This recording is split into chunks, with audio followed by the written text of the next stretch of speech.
President Trump did a tweet today that surprises me.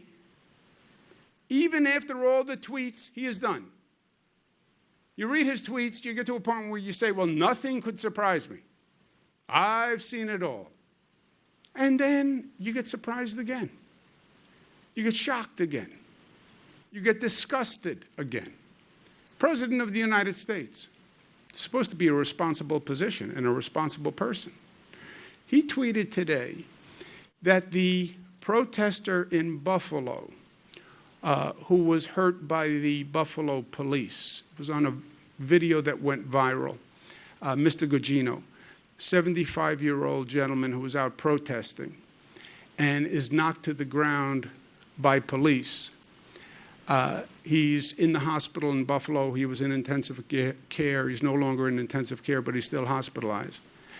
I spoke to him the day he was brought into the hospital.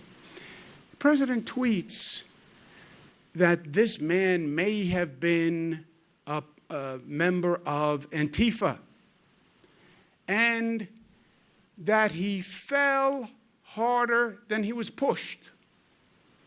Could be a setup. It's all made up. It's all fabricated. There's no fact to any of it. He accuses this man of being associated with Antifa. No proof whatsoever. No fact, just an assertion.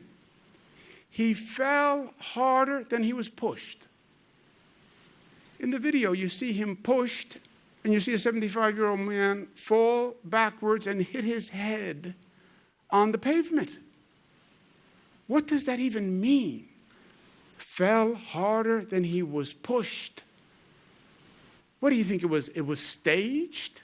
Do you think the blood coming out of his head was staged?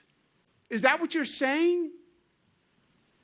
You saw his head hit the pavement. You see blood on the pavement.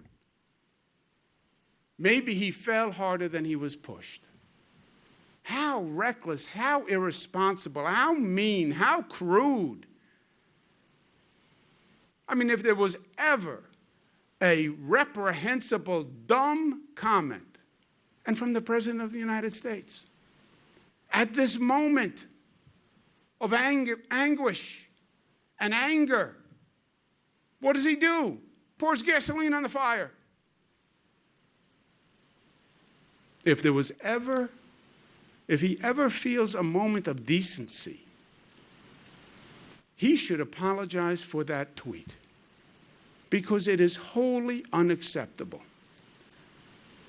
Not a piece of proof, totally personally disparaging, and in a moment where the man is still in the hospital. Show some decency. Show some humanity.